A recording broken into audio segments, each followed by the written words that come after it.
მოგესალმებით, პატივისცემულო ტელემაყურებლებო. ჩვენ კვლავ ეთერში ვართ. ჩვენი სამხედრო გადაცემა აგრძელებს მუშაობას. დღევანდელი გადაცემა არის მიძღვნილი სულ 2-9 მაისს მსოფლიო საზოგადოებამ და საქართველოს აღნიშნა ფაშიზმზე გამარჯვების 80 წლის თავი. 80 წლის წინ დასრულდა ყველაზე დიდი ომი მსოფლიოში, სადაც შეეჯახა ორი ბანაკი, ფაშისტური გერმანია და საბჭოთა კავშირი. დიდი მსხვერპლის ფასად მოიპოვა საბჭოთა ხალხმა და მსოფლიო კაცობრიობამ ეს გამარჯვება. არასაკმარია ჩვენ მარტო არ ვიყავით, სხვაებიც იბრძოდნენ, სხვადასხვა ქვეყნების წარმომადგენლები, მაგრამ ჩვენ მაინც ჩვენი გვტკივა. იმიტომ რომ მოგეხსენებათ, რომ ამ ომში საქართველოს ძალიან დიდი ხარკი გასწია, ასე ვთქვათ. გაწვეული იყო 700,000-მდე ჯანმრთელობით სავსე ადამიანი და ბოლო მონაცემებით, რაც ჩვენ ხელთ გვაქვს, დაიღუპა ან უგზო-უკლო დაიკარგა 320,000 ადამიანი. ეს ძალიან დიდი მსხვერპლი არის და საქართველოში ავტონომია თქვენ იცით, რომ ოჯახი არ არის, რომ თავისი წილი ამ საერთო გამარჯვებაში არ შეეტანა. ზოგის ბაბუა დარჩა იქა, ზოგის ნათესავი და ასე შემდეგ. აი მარტო ავიღოთ ჩვენი ოჯახიდან, ბაბუა ჩემი მსროლელი ბატალიონის მეთაური იყო და დაიღუპა უკრაინისათვის განთავისუფლებისათვის ბრძოლებში და სულ ახალგაზრდა კაცი 35 წლის. ხო, ცხოვრება ჰქონდა წინ, გასავლელი და ასე მოხდა. მეორე ნათესავი კიდე ის უგზო-უკლო დაიკარგა და სულ ახლახანს მივაკვლიეთ ერთ-ერთ საძმო სასაფლაოზე წარწერას კრასნოდარის მხარეში. მთელი ცხოვრება მამაჩემი ეძებდა, მაგრამ მომიწია ამ აღმოჩენა სულ ახლახანს. რამდენია ჩრდილო კავკასიაში ჩვენი დაღუპულები საძმო სასაფლაოებზე, გაბნეულია მათი, აქვია, საფლავები და ბევრმა არც კი იცის. მე ამასთან დაკავშირებით მინდა თქვენ გაგახსენოთ, რომ აი თქვენი ის რო იყო, თქვენ რომ იპოვნეთ მაშინ ის ხაშურელი. დიახ. ხო, ხაშურელი რო იყო და ხაჩიძე კი, როგორ არა, მახსოვს და იმიტომ. ხო, ისიც ხომ აღმოჩენა და როცა შედიხარ ხოლმე ამა თუ იმ საიტზე, ვთქვათ, იქ სულ ახალი და ახალი აღმოჩენებებია. ესე იგი, აშენებენ რაღაცა შენობას საძირკველში, თორმე ზოტი იყო და დაღუპულები არიან. რამდენი ქართველია ასე მიმოფანტული. ჩვენ ვიმუშავეთ და გვაქვს უკვე ინფორმაცია უკვე 320,000 ადამიანზე. მაგრამ კიდევ რამდენი არის? რამდენია? მიუხედავად იმისა, რომ გარდა ამისა, ვინც დაიღუპა ამ გაწვეულებიდან, ჩვენ ვიცით, რომ სანამ ეს ომი დაიწყებოდა, მანამდეც მსახურობდნენ ქართველები 120,000 ადამიანი. ესე იგი, ეს ხალხი იბრძოდა ომამდე ფინეთის კამპანიაში, ხალხინგოლზე, ხო? ხასანის ტბასთან ბრძოლები იყო, დასავლეთ უკრაინის და დასავლეთ ბელორუსის განმათავისუფლებელი. ხო, ეგრეთ წოდებული განმათავისუფლებელი ლაშქრობა, იქაც რამდენი ქართველი არის ჩახოცილი, ხო და აი მე აქ მოვიტანე და სია მაქვს, აი ვინც ფინეთის კამპანიაში დაიღუპა მაშინ ძალიან დიდი სია, ანახეთ? გვარი სახელი, მამის სახელი, ყველა ვინ საიდან არის გაწვეული, ვინ სად არის დაკრძალული, შეიძლება მაგით ოჯახის წევრები არც დღემდეც არ იციან, შეიძლება დღემდეც არ იციან. ამიტომ აი ამ და სხვა საკითხებთან დაკავშირებით, რადგან ეგეთი დიდი დღესასწაულია, მართალია ხა ჩვენ მთელი ჩვენი ბავშვობა ვიცოდით, რომ ეს იყო დიდი სამამულო ომი და ჩვენი თაობა პრინციპში, ხო? აი ამ დევიზით აი ამ ხო ამ სულისკვეთებით გაიზარდა, იმიტომ რომ საქმე იმაში რომ საბჭოთა კავშირის დიდი სამამულო ომი ერქვა, მაგრამ ახლა ბოლო დროს ქვია რომ ეს არის ფაშიზმზე გამარჯვების 80 წელისთავი. პრინციპში ერთი მეორეს ავსებს. რატო? იმიტომ რომ მეორე მსოფლიო ომი დაიწყო 1939 წლის 1 სექტემბერს და მიმდინარეობდა აი უკვე 22 ივნის 41 წლის. უკვე საბჭოთა კავშირი ჩაება და გამოვიდა რომ ხო ასე გამოვიდა. პრინციპში ასეც და ისიც ერთი მეორეს ავსებს. მე ბატონებო დღეს სტუდიაში გვყავს ჩვენი პირველი სტუმარი იყო და ახლა დღესაც ბატონი მამია ხო თემას ვაგრძელებთ თადარიგის ვიცე-პოლკოვნიკი მამია გოგოლაძე რომელიც მეტნაკლებად ამ საკითხებს აშუქებს და პირველად არ არის სტუდიაში ის მოგვიყვება ჩვენ როგორ მიმდინარეობდა დაწყებითი ეტაპი აი ამ პირველი მსოფლიო ომის რომელიც დაიწყო 39 წლის 1 სექტემბერს და მერე უკვე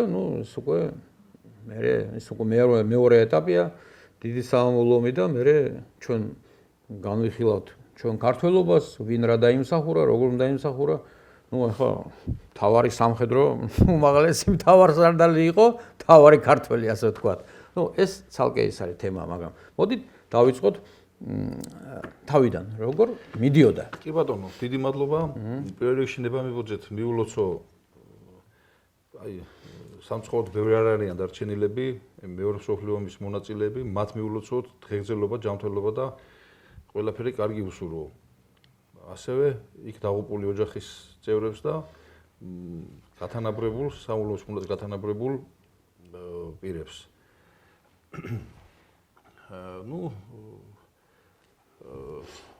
ეხლა სამხედრო ისტორიკოსების ნაწილი ეხლა სხვა აზრს გვთავაზობს რა რომ თარიღად არა 1939 არამედ 1937 წელი გამოაცხადონ მეორე მსოფლიო ომის დაწყების ამიტომ რომ იქ აზიაში მოხდა ესე იგი შეტაკებები პირველი შეტაკებები და მთლიანობაში ეს აი ამ ჯაჭვში ჯდება რამაც მე გამოიწვია ეს ეს მათი საქმეა და ჩვენი სატყივარი თქვათ და ჩვენ ჯერჯერობით ასეთი მოცემულობა გვაქვს ჯერჯერობით ესეთი თუ შეცვლიან შეცვალონ თუ კი მოსვლიან რომ აგერ ამერიკა მოიგომიო და მაგას რა იმასულოს ხო ამერიკას 250,000 ტრამპმა თქვა რომ 250,000 დაგვიღუპა ამერიკელი რომშიო და 70,000 ქართველი მარტო ქერჩი დაიღუპა ხო იმაზე მეტი საქართველოს აბა რას ვიზამთ მეორე მსოფლიო ომი დღემდე რჩება ყველაზე სისხლისმღვრელ და საშინელ ომად ამ ომში მონაწილეობდა 70-ზე მეტი მეტნაკლებად აი მსხვილი და ისეთი დიდი სახელმწიფო 100 მილიონამდე ადამიანი აქედან 60 მილიონზე მეტი დაიღუპა. რაც შეეხება საბჭოთა კავშირის დანაკარგებს, უშუალოდ ბრძოლის ველზე 19,700,000 ადამიანს მოითვლიან და ირიბი დანაკარგები, ანუ დაუშვათ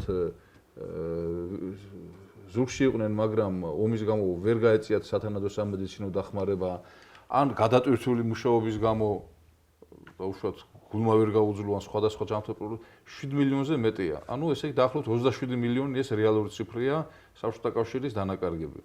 გამოდის რომ თითქმის ნახევარი ცოტა ნაკლები საბჭოთა კავშირმა განიცადა მთელი დანაკარგებისა მეორე მსოფლიო ომის. ყველა რესპუბლიკებია? ყველა რესპუბლიკებია. ნუ საქართველოსაც 320 ეს იყო დაახლოებით მოსახლეობის დაახლოებით 9% რა. 38 წლის აღწერით რომ ვიმჟელოთ საქართველოს მოსახლეობა იყო 3 მილიონი ნახევარამდე იყო დაახლოებით. 3 მილიონი ნახევარამდე იყო. ცოტა მეტი შეიძლება. ეხლა რუსეთში მთელი რიგი ვაი ისტორიკოსები, რომლებიც შეგნებულად აკნინებენ საქართველოს ღვაწლს მეორე მსოფლიო ომში, იძახა აიო 3 მილიონი ნახევარი იყო და ომი რო დამთავრდაო, ცოტა ნაკლები იყო საქართველოს მოსახლეობაო. ეს რამ გამოიწვია? თუ დაიღუპა დაახლოებით 300,000-ზე მეტი, სად არის ეს ციფრები? საქმე იმაში რომ ომის განმავლობაში ძალიან ბევრი ლტოლვილი რუსეთიდან, უკრაინიდან, საბჭოთა კავშირის სხვადასხვა რესპუბლიკებიდან მათ თავშესაფარი იპოვეს საქართველოს. ომის შემდეგ დარჩენა აქ. ამის გამო ეს ბალანსიც თითქმის არ შეიცვალა. ყველაფერს რო თავი დავუნებოთ. 6 დივიზია იქნა აქ ჩამოყალიბებული. მერე კიდევ 3. ზოგს მაგალითად აი 414 ქართული ანაპის წითელდროშოვანი ქართული მსროლელი დივიზია ესე მოიხსენიებოდა. ეხლა საერთოდ სიტყვა ქართულს ვერ იპოვით. საერთოდ ამოაგდეს. არა, როგორ არის იცით ბატონო მამია? იქ მაგათ ეძახიან ეროვნული ნაციონალური დივიზიები. ხო, მაგრამ 414 ეროვნული ნაციონალური ხო არ ერქვა, ერქვა იმას ქართულია, სიტყვა ქართულია, როგორც სიტყვა სომხური, როგორც აზერბაიჯანული. სხვადასხვა ამასთან დაკავშირებით იყო ასეთი ჩვენი უფროსი მეგობარი, აც განსვენებული ელვერ კუპატაძე, რომელმაც შრომა მიუძღვნა, პრინციპში მისი დისერტაციის თემაც ეგ იყო თავის დროზე. მიუძღვნა აი ამ ეროვნულ დივიზიებს. დაწყებული ესე იგი 21 წლიდან ვიდრე 37 წლამდე და მეორე ეტაპი 37 წლიდან ვიდრე 56 წლამდე.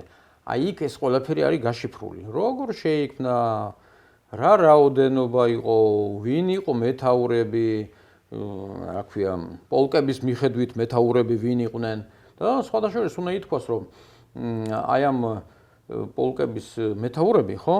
მერე უკვე ომის მერე, განლაგებული იყო შტაბი იყო მაგითი მმართველობა ქუთაისში იდგა და აი ეს პოლკები ზოგი ბათუმში იდგა, ზოგი ფოთში იდგა, ზოგი თელავში იდგა. მიმოფანტული იყო, თქვათ, მთელ საქართველოს მთლიანობაში მათ უნდა ჩაეკეტათ სამხრეთის საზღვარი, სავარაუდო ომის შემთხვევაში. რასაკვირველია, ომის შემთხვევაში. ვინ რა იცოდა წინასწარ სტალინგრადში რა მოხდებოდა, ხო? როგორც სტალინგრადის ბრძოლა მოიგეს საბჭოელებმა, მერე უკვე თავის თავად დაძაბულობა მოიხსნა. თორემ აიმიტომაც იყო ეს დივიზია აქ. აქ იყო ესე იგი დივიზიები იყო განლაგებული საქართველოში, სომხეთში და აზერბაიჯანში მცირედი ნაწილი იყო. იმიტომ რომ აზერბაიჯანში ჯარები შეიყვანეს 51 წლის ზაფხულში. შეიყვანეს იქ ირანში და ის მიმართულება დაცული იყო. და აი სომხეთში ძირითადად, სომხეთში ცოტა იყო მართალი ბრძანები და აი ძირითადად მაინც თურქეთის აი საჭარის მონაკვეთი და ჭახალციხის მონაკვეთი იყო დაცული. გიუმრი და ეს ხო, მეტო თურქეთმა ნეიტრალიტეტი კი დაიჭირა. მაგათი ნეიტრალიტეტი ვიცით რას არის? კი დაიჭირა თურქეთმა ნეიტრალიტეტი, მაგრამ ის მაინც ფარულად ეხმარებოდა გერმანიას, იმიტომ რომ ტანკების ასაწყობად და მთელი ეს მეტალურგიული ციკლის განსახორციელებლად ვოლფრამი იყო საჭირო და ვოლფრამი თურქეთში იყო. ნიკელი, რა ვიცი, სხვადასხვა მოლიბდენი, ხო, სხვადასხვა წიაღისეული ეს იყო ბლომად და თურქეთი ასე თუ ისე ეხმარებოდა. მაგრამ მაინც თურქეთი ისე იყო, რა ქვია, მომართული, რომ იცოდა, რომ 21 წელს ტერიტორიები რო არ დაეკარგა, ამიტომ ჩუმად იქცეოდა. უკვე იწუნია იმან, რომ რას იწუნია, ხო, რასაკვირველია. კიდე კარგი მაშინ დრონები არ იყო, თორე ბაირახტარებსაც მეწოდებოდა ფაშისტებს. კი ბატონო. დიახ, აი ნამდვილად ესე იყო. ესე იყო. ეხლა ჩვენ აი ამ ბოლო დროს ხშირად ვიგებთ ხოლმე მასმედიით, რომ русები, архები. Что, в Грузии военных действий не было. ესე იგი ჩვენ აქ ბაირამობდით, კარგად ვიყავით, კარგად ცხოვრობდით და აქ არაფერი არ იყო და იქ აქედან რომ 700.000 კაცია გაწვეული და საერთო საქმეში რომ ამდენი საბჭოთა კავშირის გმირები რო ყავს, ეს ყველაფერი არაფერია. ისიც იმასაც არ იხსენიებენ, რომ აქ გერმანელებმა რაჭაში რამოდენიმე დესანტი ჩამოსხეს. აქ რო კლუხორში, სვანეთში, სანჭარო, კლუხორი, ხო, აქ რო ხალხი ჩაგვეხოცა, ეს ყველაფერი არ არის. აქ ხომ საბრძოლო მოქმედებები შევა ფართო მასშტაბიანი არ იყო, მაგრამ აი ესეთი კლუხორში და მამისონში იცით თქვენ რამდენი ხალხი ჩაიხოცა. ნამდვილად ძალიან იმიტომ ეს გადასასვლელები ხომ დასაცავი იყო. ამ გადასასვლელების დასაცავად ვინ დაინიშნა? რა თქმა უნდა, მეორე ეტაპზე მართალია, მაგრამ მოგახსენე. ლესელიძე არ დაენიშნა.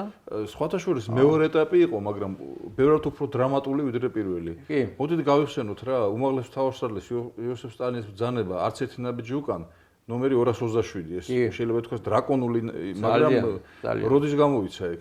1942 წლის 27 ივლისს, როდესაც გაუჭირდა. ესე იგი, მაგალითად გაუჭირდა საბჭოთა კავშირს, ვიდრე რომ მან შეცდომა იქნა დაშვებული, როდესაც მტერი მოიგერიეს მოსკოვთან, მთელი რეზერვები ეგონათ რომ ისევ მოსკოვს დაატყავდა ჰიტლერი, მაგრამ იმან მოატრიალეს ჯარი და სამხრეთისკენ განახორციელა შეტევა, რომელიც ძალიან დიდი წარმატებით მიმდინარეობდა გერმანელებისათვის. სატანკო მსხვილი შენაერთები ეს სულ წამოვიდნენ აქეთ რა და მტერი აგერ კავკასიონს მოადგა. ოჟონიკიძე თითქმის აღებული ქონდა გროზნო მინერალური წყლები. ეგ წულვანებს არ ვიძახი რა. ვლადიკავკას მოადგა. პრაქტიკულად გარეუბნები აღებული ჰქონდა ვლადიკავკასის. ვლადიკავკასის და სოხუმში სოხუმს ურტყავდნენ. ორი მიზანი ჰქონდათ. ერთი რომ სოხუმის გამოვლე წამოსულიყვნენ და ქუთაისი აეღოთ, ბათუმის თავისთავად რა თქმა უნდა და ბაქოს რა თქმა უნდა ნავთობის საბადოები.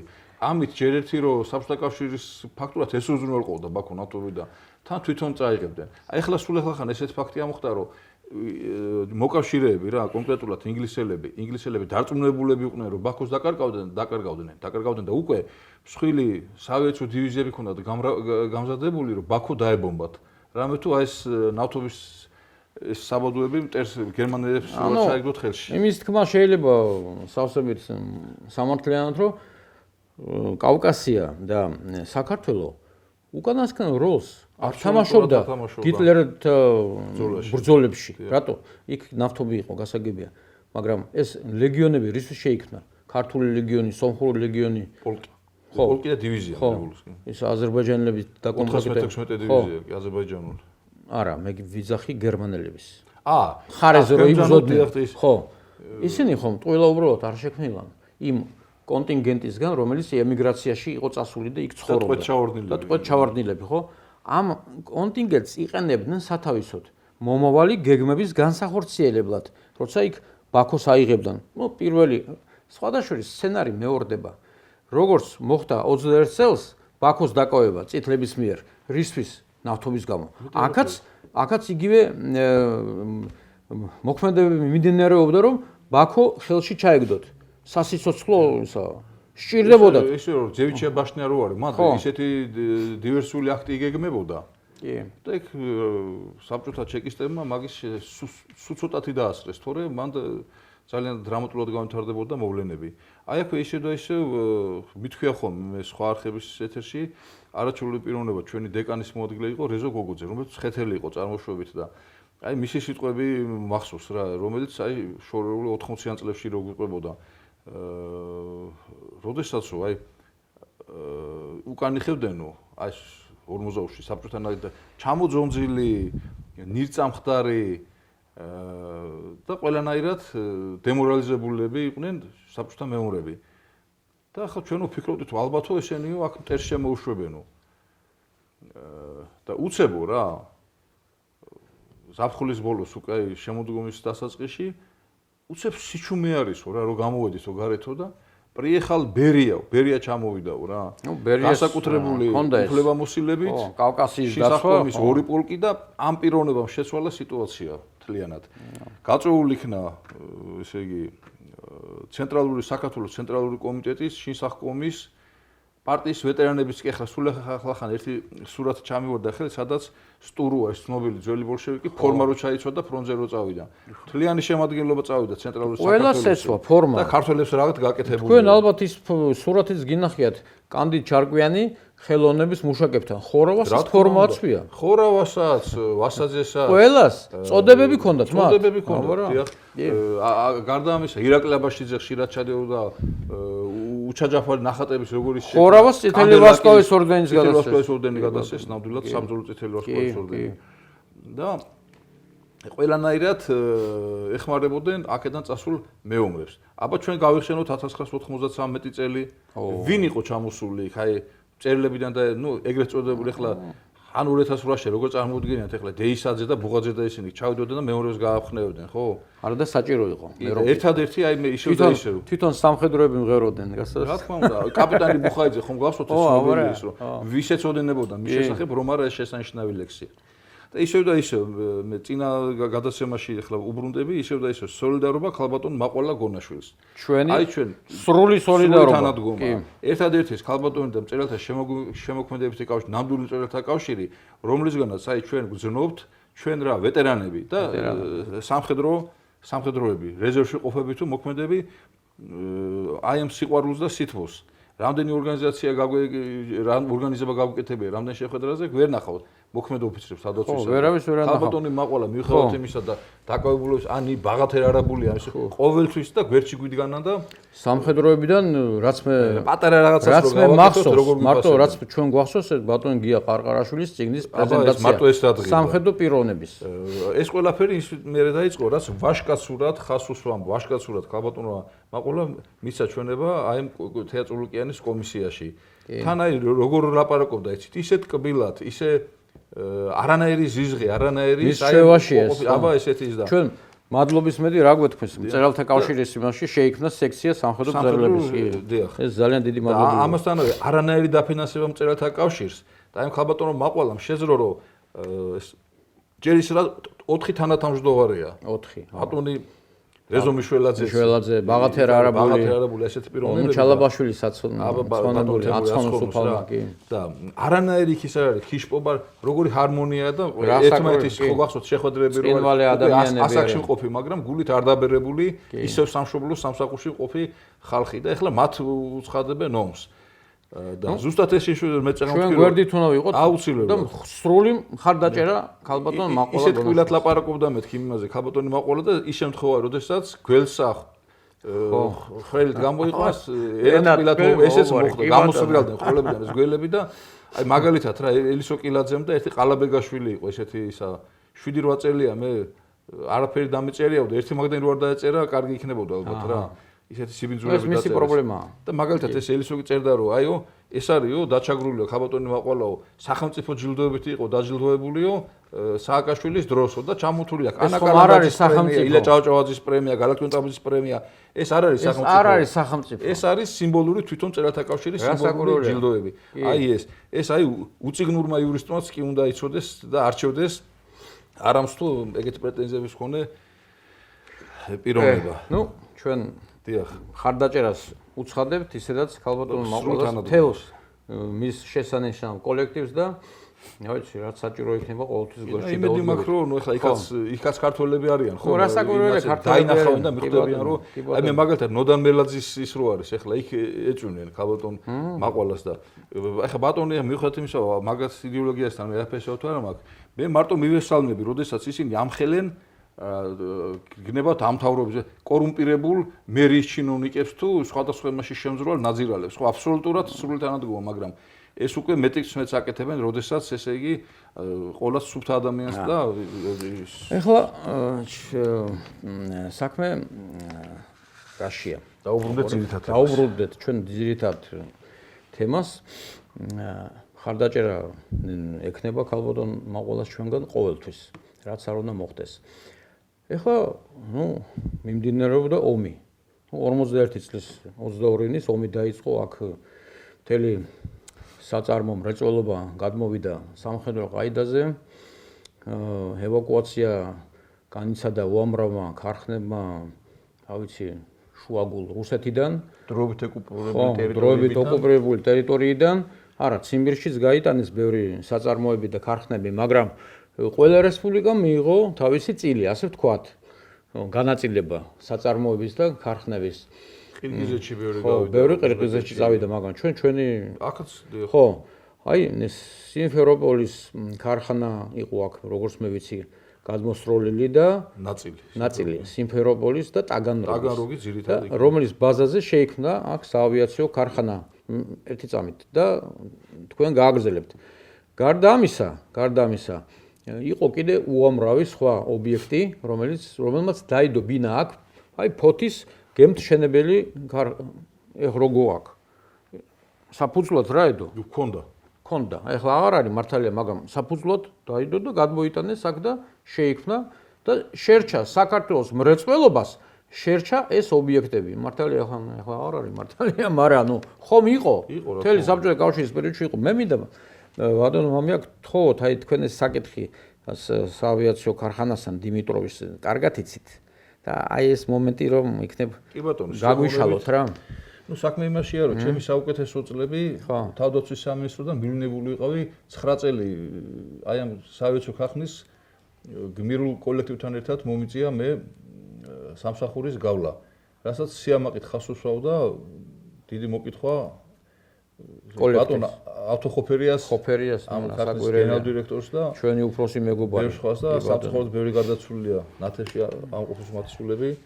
ესე იგი 1951 წელს, როდესაც ხადი შეიქმნა, რომ გარკვეული ტერიტორიების დატოვება მოუწევდა საბჭოთა კავშირს, მთელი ეს სამრეწველო სიმძლავრეები გადმოტანილი იქნა შედარებით უფრო უხიფათო რაიონებში, მათ შორის საქართველოს მოიაზრებოდა და ტაგაროგის საავიაციო ქარხანა და სიმფეროპოლიდან იქ ნაწილი იყო იქიდან. და აი აქ მაგრამ სამშენებლო მოედანი ხომ იყო? სამშენებლო მოედანი და კედლებიც ამოყვანილი იყო. ამ კედლებთან ესეთი კომიკური ისტორია იყო რა. ნუ ერთადერთიო მაგ დროს იყო ვლადიმერ სალაძე მაქრანცის დირექტორი, ერთადერთო მან შეძლო ბერიას მოტყუებაო და ბერიას ვერ ალბათ უფრო თავი მოიტყუა, ასე მოიტყუა. ბერიას ვერ მოატყუებდა ვერავინ. რა თქმა უნდა. და ესე იგი აქ შენდებოდა საავიაციო ძრავების სარემონტო ქარხანა რა და ეს უკვე იყო რაღაცა ბაზა. აი ამ შენობას სამი სხვადასხვა კუთხიდან გადაუო მხრიდან სურათი ამ სალაძე და გაუგზავნეს ბერიას აი მზათარიო. და სანამ იქიდან მართლა კომისია ჩამოვიდო და ისეთი ორგანიზატორული ნიჭი ქონდა ვლადიმერ სალაძეს, რომ უკვე პრაქტიკულად აშენებოდა. გადახურული ძალიან. მანამდე თბილისის აღმოსკომში წამყვან თანამდებობაზე იყო და ერთ ღამეში აი რაც ახლა ის რო არის ვერის ბაღი რო არის, ერთ ღამეში გააშენა მან. დადგენილება კანდიდ ჩარკვიანი იხსენებდა მაშინ ცენტრალური კონტროლის პირველი დივანი, რომ დადგენილება მივიღეთ, რა გაგვეკეთებინა სკვერიო. და მეორე დილითო გვეძახეს რომ მზათარიო, ესე იგი რომ გაგვიკვირდა რა საჭირო იყო ამდენი დაძაბვა და ენერგიის მობილიზებაო ამის და არა, ესე იგი ითქვა და გადმორგეს ის ხეები რაღაცები და გააშენეს. და ნუ ეს 45 წლამდე დაჯილდოებული იყო კუტუზოვის მეორე ხარისხის ორდენით, სუფთა საბრძოლო ორდენით რა, მთავრობის დავალებების სანიმუშო შესრულებისათვის და ომის მერე უკვე უმაღლესი განათლება არ ქონია რა და ამის გამო სხვა სამუშაოზე გადაიყვანეს და მის მაგიერ ასევე ცნობილი იაკოვ რომანიძე ხვედელიანი დაინიშნა უკვე ხვედელიანი ცნობილი პიროვნება კი ეს იყო ქართული ინდუსტრიული მრეწველობის ფლაგმანი სოციალისტური ორგანიზაცია გახდა დიახ მე და ესე იგი ჯერ მიგებს უშვებდა უკვე ომის შემდეგ და მე უკვე დაიწყეს სუხოის საკონსტრუქციო ბიუროს ისინი ნაკეთობები ამ ქარხნის ბაზაზე კეთებოდა ცნობილი სუ-25 სპეციალურად შეიქმნა ავღანეთისათვის რა და ეს ქარხანა თვითონ წითელი ვარსკვლავის ორდენით იქნა დაჯილდოებული და დღემდე სუ-25 რომელიც უკვე ლამის ნახევარი საუკუნე უხდა მცირედი მოდერნიზების შემდეგ ისევ ძირითად დამტყმელ ძალად ითვლება საშტურმო ავიაციაში ავღანეთში აჩვენა ამ თავი ამ ჩეჩნეთის კომპანიებში ასევე კიდე უფრო აი აფრიკაში და იმაში იქაც ძალიან დიდი ისა აქვს რა, როგორ ვიტყოდ, ჟიუჩესტია ესე ქვია. აქ საავიაციო ქარხანასთან ერთად სატანკო ქარხანაც იყო. სატანკო ქარხანაც იქ გადმოვიდა გორის ბამბეულის კომბინატში ძალიან ბევრი ბათუმში იმ ანუ აქ სამხედრო მრეწველობა იყო კარგად აწყობილი აქ, იმიტომ აქ ავტომატებს აწყობდნენ. პისტოლეტებს აწყობდნენ. პისტოლეტებს რასაკვირველია. საბრძოლო მასალებს. არსენალზე იყო კიდე რაღაც. არსენალი ის იყო თავდაცვის სახალხო კომისარიატის დაქვემდებარებაში იყო, მაგრამ იქაც რაღაცებს აკეთებდნენ. რა თქმა უნდა, მან არაერთხელ ყოფილვართ ეგეთ ჩვენი ის იყო. პატრონებს უშვებდნენ, რა ვიცი, ბევრი რაღაცა იყო, ხო? მათ ხდებოდა, რა თქმა უნდა, მთელი ავტომატური ხაზი იყო, სადაც აი ოდნავ ჟანგირო შეეპარებოდა იმის მთლიანად რა, იქიდან გამოდიოდა გამზადებოდა. აღარაფერი აღარ არის. არაფერი აღარ არის. მოსპარია და განადგურდა. და გარდა ამისა, კიდე აქ იმის გარდა რომ აქ მრეწველობა გადმოიტანეს და აქ ერთი პერიოდი, ნუ ჩვენ ხომ ოქროცა გვაქვს, ხო? ოქრო, მარგანეცი, სპილენძი, ყველაფერი ეს საბადოები ჩვენ გვაქვს და აი როცა იყო 42 წელს ძალიან ესეთი გაჭირვება იყო, აი ვაგონებით აქედან ჩერეს ბაქუ ბაქოდან მიდიოდა, რატო? იმიტომ რომ აქ ხომ ბრძოლები მიდიოდა კავკასიისათვის. კავკასიის ბრძოლისთვის, კავკასიის დაცვისათვის, როგორც მე ვიცი, ბერიამ პირველი ხარისხის სუვოროვის ორდენი მიიღო. არა, სუვოროვის პირველი ხარისხის ორდენი მიიღო არასანდო ელემენტი, ანუ ესე იგი ჩეჩნიელების მე ვიზახი არა. არა, პრინციპში ეგეც შემადგენელი ნაწილია. მე ვიზახი რომ მაგან მიიღო იმ პერიოდში, როცა იცავდნენ კავკასიას რო იცავდნენ. მე უკვე ხრუშოვმა მე ჩამოართვა ეს შემდეგ 62 წელს არის ჩამოთმეული ის. მოკლის მე უბრალოდ ასე რომ ხო, შემდეგ კი. დიახ. ხო. და შემდეგ ესე იგი გარდა ამისა უკვე აქ არსებული ფაბრიკა ქარხნები თლიანად იქნა ესე იგი მობილიზებული და გადასული იყო თავდაცვის მრეწველობის დაკმაყოფილებაზე. აი ესეც ის იყო ბრძანებულება, რომ აკრძალული იყო თუჯის გამოყენება რამე სხვა მიზნებისათვის, როგორც საჭირო მხოლოდ თავდაცვაზე. თუჯით კეთდებოდა ესე იგი ავიაბომბების, ჭურების კორპუსები, ისეთი გაჭირვება იყო, რომ თბილისში მზადდებოდა პეორმოციკოთი სავიაციო, რომელიც ბეტონისგან ისხმებოდა რა. და ესე იგი გარდა ამისა, წითელი არმიის უზრუნველყოფასთვის რაც საჭირო იყო, ჩასასმელი იქნებოდა, საჭმელსასმელი, სამედიცინო უზრუნველყოფა, აი თქვენ რო სკოლაში სწავლობდით, ის სკოლა ხო იმათ იყო გადაკეთებული, ჰოსპიტალი იყო გადაკეთებული. ორივე სკოლა, რომელშიც მე ვსწავლობდი 78 და 96 მასწავლებლებისგან მქონდა ჩვენ გაგებული, რომ ომის დროს იქ იყო ჰოსპიტალი. ჰოსპიტალები იყო, ხო? იმიტომ რომ საქმე იმაშია, რომ უყურეთ, ჩვენ ყოველთვის ვიძახით, რომ აი 700.000-ია გაწეული ყველა ხომ არ წავიდა 700.000-დან იქ ბრძოლებში ადგილზე ხომ ევაკო ჰოსპიტალები იყო მომსახურე პერსონალი საჭირო იყო ავიაქარხანა იყო სხვა ავიაქარხანაში ეგ თავდაცვა ესე იგი ჰოსპიტალები ითვლებოდა როგორც სამხედროები ითვლებოდა ეს იყო სავიაციო მრეწველობის ახალ კომისარიატი არა მე ვიძახი რომ მომუშავე პერსონალი იქ ხომ ადგილობრივიც იქნებოდა რა თქმა უნდა ო ამაზე ვიძახი მე ახლა მუსირებს ციფრი ჩვენ გუშინს ვილაპარაკეთ ამ თემაზე როცა ვიყავით ობიექტივის ეთრეში მუსირებს ამ საიტებზე არასწორი ინფორმაცია რომ საქართველოსდან არის დაუპული 79500 ადამიანი ნეტა მართლა ეგრე იყო არა ნეტავი მართლა ასე ყოფილიყო ნეტავი მართლა გეუბნებით იმიტომ რომ როგორ ყოველი მეორეა დაუპული როგორც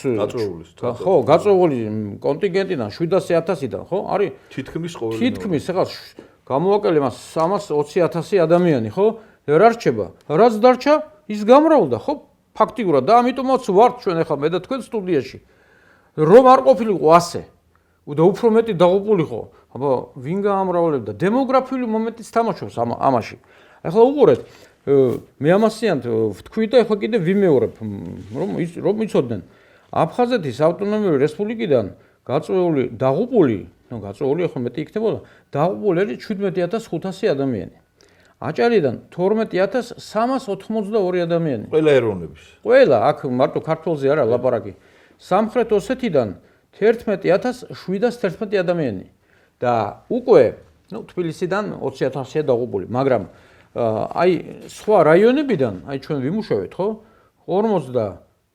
50 რაიონი ავიღოთ იმიტომ რომ ფოთი, ბათუმი, ქუთაისი ეს ცალკე რაიონი ცალკე ითვლება როგორც ქალაქი რა სულ მთლიანად ჩვენ გამოგვივიდა თავისი ავტონომიური რესპუბლიკებით ყველაფრით 240.934 ადამიანი ეს რაც ამ სიებს ვეყარდნობით გვარებით ცნობილია ეს მაგით გვარები ყველაფერი ცნობილია და ამას გარდა კიდე გარდა ამისა 240.000 რო არის ამას ხომ ემატება ის რომლებიც ომამდე რო გაწოულები იყავდნენ 130.000 მიუმატე ამ 240-ს გარდა ამისა ქართველები რომლებიც დაუშვათ სწავლობდნენ იქ რუსეთში უკრაინაში გასაგებია აი თქვენ სასწავლებლებს ამთავრებდნენ და მე პირდაპირ ბრძოლაში წავიდნენ ბატონო უკა თქვენ დიდი მადლობა ის რომ მომაწოდეთ ინფორმაცია რომ ახლა მე გოგოლაძე ვარ და ერთი ბეწო ხაშურის რაიონიდან 158 გოგოლაძეა დაღუპული ხაშურის რაიონიდან ჩემო ბატონო მე 158 და ახლა ესენი იმაშვებიან რომ რა ჩვენი ომი იყო ხაშურის რაიონმა დაკარგა 7080 ადამიანი მაგრამ არის ერთი რაიონი სიღნაღის რაიონი ძალიან პატარა რაიონია კი პატარა რაიონია სიღნაღის რაიონმა დაკარგა 6745 ადამიანი ესე იგი ეს ძალიან ბევრია რა ძალიან რაიონია თვითონ პატარა როცა ჩვენ ვადარებთ გორის რაიონიდან დაღუპულია 4810 ადამიანი. სიენაღი ეს ქიზიყია. ხო, ქიზიყია. და სიენაღიდან იყო ჩვენი ლეგენდარული ფორე მოსულიშვილი. რა საკურველია? მაჩხანელი იყო. ქვემო მაჩხანელი. სულ ორი იყო საბჭოთა კავშირის, ესე იგი თეოდორე პოლეტაევი და ფორე მოსული, რომლებიც იყვნენ საბჭოთა კავშირის გმირები და ამავე დროს იტალიის ეროვნული გმირები და დაჯილდოებული იყვნენ იტალიური ოქროს მედლით მხედრული მამაცობისათვის. ხო, რაც შეეხება, სიტყვა მოიტანა და ჩაგეჭრებით. ფორე მოსულიშვილი რომ დაიღუპა, ახლა გახმაურდა ეს ამბავი და იტალიელებმა მიანიჭეს უმაღლესი ჯილდო. ოქროს მედალი მამაცობისათვის. მხედრული მამაცობისათვის, როცა ადამიანი დაჯილდოებულია ამ მედლით, გენერალი რომც იყოს, ის უნდა იდგეს და რიგითი უნდა იჯდეს. და პირველი უნდა მიესალმოს. როგორც წესი, სიკვდილის შემდეგ გასაგებია, როგორც წესი. ჩვენ ხავდა ესეთი, კაპიტანი მონტი, გიორგი ვარაზაშვილი, რომელიც ბრინჯაოს მედალი. აგა იმას ბრინჯაოს მედალი აქვს. მე სხვა რა არანაკლებ პრესტიჟული. ამ მედლის სამივე ხარისხი ყველა პრესტიჟულია. გინდა ოქრო აიღე, გინდა ვერცხლი და გინდა ბრინჯაო. აქ საქმე რაშია, როცა ეს საქმე გახმაურდა, მაშინ საბჭოთა კავშირი იყო და 70 წელს საბჭოელებმა აიღეს და პირველი ხარისხის სამამულა ომის ორდენი მიანიჭეს. მაგრამ მერე უკვე როცა გარბაჩოვის ბოლო ეტაპი იყო ეს პარპაშის 90 წელს მას მიანიჭეს უკვე საბჭოთა შუამდგომლობები გაკეთდა რა საკურველია. შუამდგომლობები იყო მანამდეც იყო, მაგრამ გმირობა იმიტომ არ მიენიჭეს, რომ ტყვეთ იყო ის ნაყოფი და ეს უკვე ძალიან ცუდ ლაქად. ხო, მაგრამ რადგან უკვე პერესტროიკის მომენტი იყო უკვე, ხო, მე უკვე აღარ უყურებდი. რუცკოვის მიცეს გმირობა, რისთვის კაცშვილმა არის. აი, ახლა უყურეთ, ბიუროკრატიული აპარატი ყველა დროში მუშაობდა. ახლა როცა ვეძებთ ჩვენიანებს იქ საიტებზე, ყველგან წერია, თქვათ, იყო წარდგენილი საბჭოთა კავშირის გმირის წოდებაზე, იყო ასეთი ბაჩაკაშვილი. პოლკოვნიკი ბაჩაკაშვილი, რომელიც ბერლინი ლამის მთლიანად ბერლინი მაგის აღებულია. გვარდიის პოლკოვნიკი ბაჩაკაშვილი. შეიძლება ბიჭიკაშვილიც იყოს. არა, ბაჩაკაშვილია. ქართველი ებრაელი იყო. ხო და მან ის იყო წარდგენილი საბჭოთა კავშირის გმირის წოდებაზე, მაგრამ მისცეს რატომღაც სუვოროვის მეორე ხარისხის ორდენი. ანუ ბიუროკრატიული აპარატი, ეხლა აი ბაბუაჩემი იყო მსროლელი ბატალიონის მეთაური, იბრძოდა როცა აღმოაჩინეთ მისი დაჯილდოების ფურცელი, წარადგინა მისმა მეთაურმა წითელი დროშის ორდენზე, მაგრამ გენერალ-პოლკოვნიკმა ჩუიკოვმა შეცვალა ეს და დააჯილდოვა სამამულო ომის პირველი ხარისხის ორდენით. რატომ? და სამამულო ომის პირველი ხარისხის ორდენი სტატუსით უფრო მაღლა იდგა, ვიდრე წითელი დროშის ორდენი. არა, ოფიციალური სტატუსით წითელი დროშის უფრო მაგრა იდგა რა. ხო, მაგრამ აი მეომრებისათვის. იმიტომ რომ წითელი დროშის ორდენი შეიძლება წელთან ამსახურებისთვის მიიღოს. ეს მარტო საბრძოლო დამსახურება. ხო, და ოფიცერი იყო და ახლა ოფიცერი პირველი ხარისხი. პირველმა გაარღვია მტრის ალყა. ნიკოპოლ კრივოროგის შეტევითი ოპერაციის დროს. მე რომ მკითხო, საბჭოთა კავშირის გმირს კი იმსახურებდა, მაგრამ ახლა ჩვენ რა ვქნათ, სორია. ამიტომ ეგეთი ციფრი მუსირებს. მე მიუჩინე იმ ქალბატონს ადგილი იქ. უთხარი რომ როგორ შეიძლება დაუჯეროთ თქვენ ციფრებს 79500 ადამიანს დაღუპულს, როცა ბატონო რაიონების და მიხედვით ჩვენ გვაქვს 240 და პლუს კიდე 120000. იმის მე აღარ შემეხმიან, ალბათ ეწყინა. ეთქვა რომ მიუჩინეთ მოეწონა ის ადგილი და შეიძლება. ეს ესეთი თემა არის, ესეთი უსასრულოა. უბრალოდ მე მინდა გკითხოთ, აი ფორმირება შედგა რამოდენიმე დივიზიის არტ. ზოგიერთი საქართველოშია ფორმირებული და ზოგიერთი ჩრდილოეთ კავკასიაში. მეთაურები ქართველები იყვნენ. დაგვისახელეთ რა, თუ შეიძლება. ცნობილი გენერლები, უფარაძე ვიცი, ყურაშვილი, ისტორი სილაგაძე, ის გენერალ-მაიორი ტატანაშვილი. არა, ეს ავიაციის თავარდკილაძე. ეგ სტალინგრადში, კალაძე და თავარდკილაძე და მეოთხე იყო კიდე ძალიან ცნობილი გენერალი ძაბახიძე. რესპუბლიკის კომისარი იყო ომამდე, კი. საერთოდ 50-მდე გენერალი და ადმირალი ყავდა ჩვენ. ადმირალებში ჩვენ მოვიკოჭლეთ, არა, ბევრი არა ყავს. ერთი ეს იყო, ქვია, აბაშვილი ყავდა, რამიშვილი პირველი ადმირალი იყო. ხო და? სუხიაშვილი. ჯიჯარაძე. ნუ ეხლა მარშალი ბერია არ იყო მარშალი ომის დროს სახელმწიფო მერე გახდა 45-ში გახდა ივლისში გახდა მარშალი და ნუ გენერალისიმუსი ყავდა ჩვენ ერთი ჩემო ბატონო ამი დამთავრდა დიდი სამომავლო ომიც. აი ხო კიდე ერთი საკითხი მინდა შევეხო რომ ეს ჩვენი მერია ხო? ხო გეყოფათ ხო რით ვეღარ გაძეხით ბოდიში რა პირდაპირ ვიძახი ამას. რაზე ლაპარაკობთ? რაზე ლაპარაკობთ და შეიძლება ამდენი წელი რომ გამარჯვების პარკში ვერ დამთავრონ ამის რემონტი. ნუ ხალხი მუშაობს. მე მივიდივარ ყოველთვის გამარჯვების პარკში. იქ ერთი ის იყო, გვირგვინი იყო, რომელიც ესე იგი რუსულად ეწერა, რომ აი საქართველოში რუსეთის წარმოების შვეიცარიის რაღაცა ის გვირგვინი იყო და აი რაც მე აი გულზე ისე ვიღაცა მადლიანმა წითელი კვერცხი გააგორა რა. იმ უცნობი ჯარისკაცის საფლავზე. სხვათა შორის ეხლა ეგ უცნობი ჯარისკაცი არ არის სინამდვილეში უცნობი ჯარისკაცი. აბა ცნობილია? ცნობილი არის მისი სახელი და გვარი, კახეთიდან იყო ეს იძახიან. მაშინ როდის 70-იან წლებში მგონი გამარჯვების 30 წელი იყო, მაშინ გადმოასვენეს და ჯგუფი იყო შექმნილი, 2 გენერალ-მაიორი იყო და 3 პოლკოვნიკი. მე ვიცი რომ ჯანჯღავას ინიციატივით მოხდა ეს. მაგრამ ყურაშვილი იყო აი ამ ჯგუფის უფროსი. ყურაშვილი ყოფილი რესპუბლიკის კომისარი. და ერთ-ერთი სახელიანი ქართველი გენერალი. და არც ერთმა არ თქვა მისი სახელი და გვარი, ჩაიტანეს საფლავში ხუთივემ რა, რომ არ შეიძლებოდა ეგ რა, რომ არ ვიცი, მე ვერ გეტყვით. კი, ის ნამდვილი ამბავია. მე ვიცი რომ ქერჩიდანაა გადმოსვენებული. ქერჩიდან არის გადმოსვენებული, მაგრამ კახეთიდან იყო წარმოშობით ეს დაღუპული. დიდი მე ბავშვი ვიყავი მაშინ 12 წლის, მაგრამ ძალიან კარგად მახსოვს. ეს მომენტი როგორ მიდიოდა. 75 წელი იყო თუ არ ვცდები რა. თუ 75 წლის მაისში მოხდა ეს ამბავი. კი ბატონო. თვითონ ედვარდ შეორნაძე მონაწილეობდა. კი ბატონო, მონაწილეობდა ძალიან ბევრი სამხედროები და ხელით ატარეს სულ და ეს ხელით ატარეს, კი ბატონო. ჩვენც ვიყავით მაგ იმაზე. კი ბატონო. და ნუ რა შეიძლება ითქვას კიდევ რომ ჩვენის რას ემსახურება რომ ისევ და ისევ როგორც წინა გადაცემაში თქვი, არავის უარესები არა ვართ. ქართველში ყოველთვის იყო არის და იქნება მეომრის ებრძოლის სული. რაც არ უნდა ეცადონ, აი რა, როგორც არ უნდა შიგნიდან საბოლოო ჯამში ყველაფერი კარგად იქნება და ჩვენ საქმეს ვიტყვით ასე. ძვირფასო ტელემაყურებლებო, ამითი დღევანდელი გადაცემა დასრულებულია. მომავალ შეხვედრამდე.